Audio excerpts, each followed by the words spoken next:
অন্যদিকে এসআইআর এর নামে হয়রানির অভিযোগ ফের একবার সামনে এসেছে। সমুদ্রগড় স্টেশনে তারই প্রতিবাদে রেল অবরোধ করলেন স্থানীয় বাসিন্দাদের একাংশ।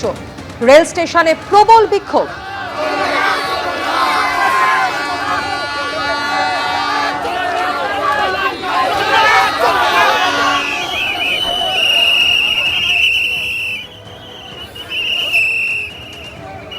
কি অভিযোগ স্থানীয় বাসিন্দাদের এবং এই মুহূর্তে কি পরিস্থিতি, আরো বিস্তারিত আমাদের জানাবেন প্রতিনিধি রানা দাস আমাদের সঙ্গে রয়েছেন। রানা, দেখো, তোমাকে প্রথমেই যেটা বলে রাখি যে কদিন ধরেই দেখা যাচ্ছে যে এসআইআরে যে নাম তোলা এবং সেখানকার শুনানি আর যে ডাকা, তার জন্য বিভিন্ন রাস্তাঘাট অবরোধ হচ্ছে এবং দেখা গেল যে আজ একেবারে রেল অবরোধ করে দেওয়া হলো এবং কাটোয়া হাওড়া লাইনের সমুদ্রগড় স্টেশন, সেখানেই দেখা যায় সাধারণ মানুষ ভোটার তারা কিন্তু অবরোধ করে এবং ট্রেন তারা আটকে দেয়। তাদের মূলত যেটা দাবি ছিল যে নিঃশর্তভাবে এসআইআর এর সমস্ত ভারতীয় নাগরিকদের নাম তুলতে হবে এবং যাদের যা লিস্টে নাম ছিল সেই নামই রাখতে হবে এবং হিয়ারিং যদি করতে হয় তাহলে স্থানীয় এলাকায় গিয়ে হিয়ারিং করতে হবে। এবং সেই কারণেই কিন্তু অবরোধ 7টা থেকে দেখা যায় একেবারে রেল লাইনের ওপরে, সেখানে স্থানীয় মানুষ হাতে প্লাকার্ড নিয়ে তারা দাঁড়িয়ে পড়ে এবং কিছুক্ষণ পরেই দেখা যায় হাওড়া থেকে কাটোয়ার উদ্দেশ্যে যে লোকাল ট্রেনটি, সেই ট্রেনটি এলে সেই ট্রেনটিকে আটকে দেওয়া হয় এবং ট্রেনটিকে আটকে রেখেই কিন্তু সেখানে বিক্ষোভ শুরু করে, তারা অবরোধ শুরু করে এবং এরপরে বিশাল পুলিশ বাহিনী ঘটনাস্থলে আসে। জিআরপি, আরপিএফ এবং স্থানীয় প্রশাসন আছে, তাদের সাথে কথা বলে। কিন্তু অবরোধকারীদের একটাই দাবি ছিল তাদের শর্তগুলো মানতে হবে, কোনো রকম ভাবে শুনানির জন্য বাইরে কোথাও তারা যাবে না, প্রয়োজনে তাদের এসে নির্বাচন কমিশনকে এসে স্থানীয় জায়গায় শুনানি নিতে হবে। এবং অনেকক্ষণ তাদের সাথে কথাবার্তা বলার পরে প্রশাসন যখন আশ্বাস দেয় যে পুরো বিষয়টি নির্বাচন কমিশনকে জানাবে, তখন অবরোধ ওঠে। এই মুহূর্তে ট্রেন চলাচল স্বাভাবিক রয়েছে, তবে স্থানীয় মানুষ, বিক্ষোভকারীরা জানিয়েছে যে যদি তাদের দাবি না মানা হয় তাহলে ফের কিন্তু আন্দোলন হবে এবং সে আন্দোলন আরো বড়সড় হবে। ধন্যবাদ রানা। পূর্ব বর্ধমানের কালনার সমুদ্রগড় স্টেশনের রেল অবরোধের ছবি আপনাদের সামনে রেখেছি। তবে এসআইআর এ হয়রানির অভিযোগে বিক্ষোভ প্রতিবাদ কর্মসূচির এটাই প্রথম ছবি নয়, এর আগেও বিভিন্ন জায়গার ছবি বারবার আপনাদের সামনে আমরা রেখেছি। আরো একবার সেই ছবি চাপড়া, যেখানে বিএলওদের বিক্ষোভ কর্মসূচি। টাকিতে এসআইআর হয়রানির অভিযোগে একেবারে ধুন্ধুমার পরিস্থিতির সৃষ্টি হয়। অন্যদিকে এসআইআর বিক্ষোভে উত্তর দিনাজপুরের চাকুলিয়ায় যে ধুন্ধুমার হয়েছিল গতকাল, ভাঙচুর করা হয়েছিল বিডিও অফিস, সেই ছবি যেমন আপনারা দেখছেন। পাশাপাশি দুর্গাপুর এবং আসানসোলে বিজেপির প্রতিবাদ কর্মসূচি জিতেন্দ্র তিওয়ারির নেতৃত্বে। অন্যদিকে ছাতনা, বাঁকুড়ার ছাতনায় বিডিও অফিসে বিজেপির বিক্ষোভ।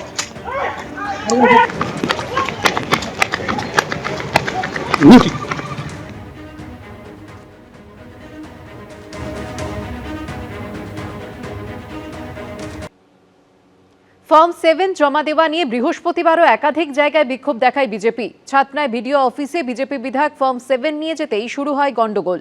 ফর্ম 7 জমা দিতে না পেরে ওন্দায় বিডিও অফিসের বাইরে বিক্ষোভে বসেন বিজেপি বিধায়ক। দুর্গাপুরে জিতেন্দ্র তিওয়ারির নেতৃত্বে এসডিও অফিসের সামনে বিক্ষোভ দেখায় বিজেপি।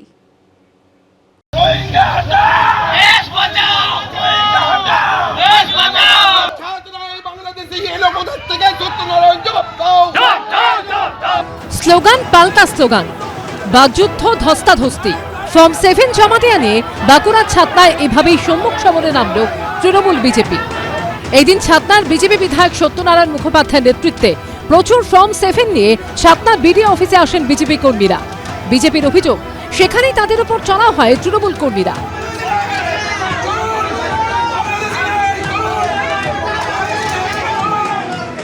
এখানকার পঞ্চায়েত সমিতির সভাপতি তৃণমূলের আমাদের বঙ্কিম মিশ্র, তার কিছু লোকজন নিয়ে, গুন্ডাকে নিয়ে আমাদের উপর একদম জয়েন্ট ভিডিওর সম্মুখে, যদি আপনারা সিসি ফুটেজ দেখেন সেখানে দেখতে পারবেন যে তিনি বলছেন যে একটা ফর্ম আমরা জমা নিতে দেবো না, এখানে এমএলএ কে মেরে ফেলা হবে। মিথ্যা কথা, 7 নম্বর ফর্ম জমা দিয়ে পরে মানুষের নাম কাটাতে এসছে। শুধু বাঁকুড়া নয়, ফর্ম 7 জমা দেওয়া ঘিরে এই দিন উত্তেজনা ছড়িয়েছে জেলায় জেলায়। বৃহস্পতিবার এসআইআর এর ফর্ম 7 নিয়ে বাঁকুড়ার ওন্দায় বিডিও অফিসে যান সেখানকার বিজেপি বিধায়ক অমরনাথ শাখা। কিন্তু বিডিও অফিসে ঢুকতে পারেননি বিধায়ক ও তার সঙ্গে থাকা কর্মীরা। এরপরই বিডিও অফিসের সামনে অবস্থান বিক্ষোভ শুরু করেন তারা।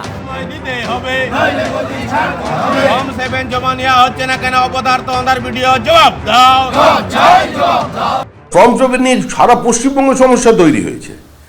বিএলওদের ওপরে চাপ দিয়ে বিএলওদের বাধ্য করা হচ্ছে, তাদের প্রাণনাশের হুমকি দেওয়া হচ্ছে যেন ফর্ম 7 তারা জমা না দেয়। অর্থাৎ তৃণমূল কংগ্রেসের এজেন্ডা সেটা ঘোষিত এজেন্ডা। বাংলাদেশি জেহাদি থাকবে, রোহিঙ্গা থাকবে, মৃত ভোটার থাকবে, ভুয়ো ভোটার থাকবে, ফাঁকা জমিতে ভোটার থাকবে এবং সেগুলো ভোটার লিস্টে থাকবে, সেই তালিকা তৈরি হবে, তার উপরে নির্বাচন হবে। এসআইআর এর মূল আসামি হচ্ছে বিজেপি, এরা এটা চক্রান্ত করে করাবার চেষ্টা চলছে। ফর্ম 7 জমা নেওয়ার দাবিতে এদিন দুর্গাপুর মহকুমা শাসকের দপ্তরের বাইরে বিক্ষোভ দেখায় বিজেপি। জিতেন্দ্র তিওয়ারির নেতৃত্বে দুর্গাপুর এসটি অফিসে চলে বিক্ষোভ। তৃণমূল তাদের উপর যে প্রেসার নিচ্ছে, যে তাদের যে অফিসিয়াল ডিউটি সেটা থেকে বিরত রাখার যে তৃণমূলের কৌশল, সেই কৌশল তারা মোকাবিলা কিভাবে করতে হবে সেটা তারা বুঝতে পারছে না। তারা ফর্ম 7 নিয়ে কেন আসবে? জিতেনবাবুকে আমি অনুরোধ করবো উনি ফর্ম 6 কটা আনছেন সেটা দেখি না। একই ইস্যুতে বৃহস্পতিবার আসানসোলে জেলা শাসকের দপ্তরের গেটের সামনে বিক্ষোভ দেখায় বিজেপি। এদিকে এসআইআর এর ক্ষেত্রে মাধ্যমিকের অ্যাডমিট কার্ডকে বিবেচ্য নথি হিসেবে গ্রহণ করার আবেদন জানানো হয়েছিল। সেই আবেদন নাকচ করে দিয়েছে নির্বাচন কমিশন। অর্থাৎ এসআইআর এর নথি হিসেবে গ্রাহ্য হবে না মাধ্যমিকের অ্যাডমিট কার্ড। কমিশনের বক্তব্য, তারা মনে করে মাধ্যমিকের অ্যাডমিট কার্ডকে বৈধ নথি হিসেবে অনুমোদন দেওয়া সম্ভব নয়। পূর্ণেন্দু সিংহ, মনোজ বন্দ্যোপাধ্যায় ও কৌশিক গাঁতাইতের রিপোর্ট, এবিপি আনন্দ। কোমা থেকে বেরিয়ে এসেছেন নিপা ভাইরাসে আক্রান্ত পুরুষ নার্স। তাকে বের করা হয়েছে ভেন্টিলেটর থেকেও। হাসপাতাল সূত্রে খবর, আক্রান্ত মহিলা নার্সের অবস্থা এখনো সংকটজনক। আক্রান্ত আইসোলেশনে রাখা ডাক্তার নার্সের অবস্থা স্থিতিশীল। তাদের রিপোর্ট নেগেটিভ।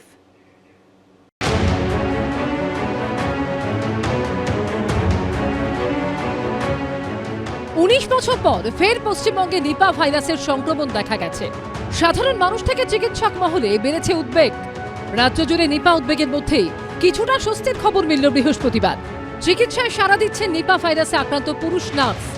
হাসপাতাল সূত্রে খবর, কোমা থেকে বেরিয়ে এসেছেন তিনি। বর্তমানে বারাসাতের নারায়ণা হাসপাতালে ভর্তি রয়েছেন আক্রান্ত দুই নার্স। হাসপাতাল সূত্রে খবর, পুরুষ নার্সের শারীরিক অবস্থার উন্নতি হওয়ায় লাগছে না ভেন্টিলেশন, কিন্তু আক্রান্ত তরুণী নার্সের অবস্থা অপরিবর্তিত রয়েছে। তরুণী নার্সের বাড়ি পূর্ব বর্ধমানের কাটোয়ায় এবং পূর্ব মেদিনীপুরের ময়নার বাসিন্দা আক্রান্ত তরুণ নার্স। বছর 25-এর ওই দুই নার্স কাজ করেন বারাসাতের নারায়ণা হাসপাতালে। অন্য প্রাণী থেকে আসে। বাদুড় হচ্ছে একটা চিহ্নিত সোর্স। ওই ফল, হ্যাঁ, যেটা হয়তো বাদুড়ের মানে বডি সিক্রিশনস, বিভিন্ন ইউরিন হতে পারে, লালা হতে পারে, তার সংস্পর্শে এসছে, সেটা যদি কেউ খায়, অর্থাৎ সেই জন্য বারবার বলা হচ্ছে আধ খাওয়া ফল বা ওই ধরনের জিনিস খাবেন না। খেজুরের রস, যেটা এই সময় খুব পাওয়া যায়, এবং সেই খেজুরের হাঁড়িটা যখন গাছে থাকে তখন সেটা খোলা অবস্থায় থাকে, তখন সুতরাং সেই গাছে যদি বাদুড় থাকে তাহলে মানে খুবই সম্ভব যে বাদুড়ের কোনো বডি সিক্রিশন সেটা ওই রসের মধ্যে পড়েছে, এবং রসটা যদি কাঁচা খাওয়া হয়, অর্থাৎ এই সময়ে খেজুরের রস কাঁচা খাওয়া একেবারেই নিরাপদ নয়। সর্দি কাশিতে আক্রান্ত হওয়ার পর কাটোয়া মহকুমা হাসপাতালে চিকিৎসা করান তরুণী। পরে ভর্তি হন বর্ধমান মেডিকেল কলেজ হাসপাতালে। সেখান থেকে আনা হয় বারাসাতে। স্বাস্থ্য দফতরের অনুমান, আক্রান্ত পুরুষ নার্সের শরীরে সংক্রমণ ছড়িয়েছে কাটোয়ার নার্সের কাছ থেকে। 20 ও 21শে ডিসেম্বর দুজনে হাসপাতালে একসঙ্গে নাইট ডিউটি করেছিলেন। এই পরিস্থিতিতে এই দিন কেন্দ্রীয় স্বাস্থ্য মন্ত্রকের আধিকারিকদের সঙ্গে ভার্চুয়াল মাধ্যমে বৈঠক করেন রাজ্যের স্বাস্থ্যকর্তারা। স্বাস্থ্য দপ্তর সূত্রে খবর, এখন থেকে যেসব নমুনা সংগ্রহ করা হবে সেগুলি পরীক্ষা করা হবে ICMR এর মোবাইল ল্যাবে। সহযোগিতা করবে national institute of research in bacterial infection. কেন্দ্রীয় স্বাস্থ্যমন্ত্রক এবং রাজ্য স্বাস্থ্য দপ্তরের যৌথ উদ্যোগে নিপার জন্য প্রয়োজনীয় একটা টাস্কফোর্স তৈরি করা হয়েছে, এবং তারই একটা অংশ হিসাবে এই মোবাইল ভ্যানটি NIV পুনে, সেখান থেকে এই ভ্যানটি পাঠানো হয়েছে।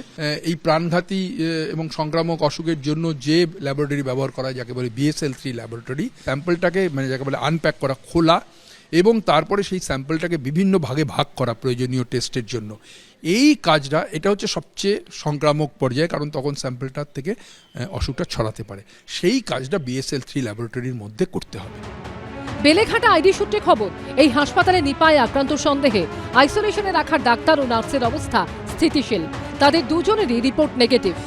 স্বাস্থ্য দপ্তর সূত্রে খবর, Pune national institute of virology থেকে 6 সদস্যের বিশেষ টিম এলে শুক্রবার থেকে পূর্ব বর্ধমান, পূর্ব মেদিনীপুর এবং বারাসাত যাবেন প্রতিনিধিরা। ঝিলাম কনচার রিপোর্ট, ABP আনন্দ, কলকাতা। ABP আনন্দ, এগিয়ে থাকে, এগিয়ে রাখে।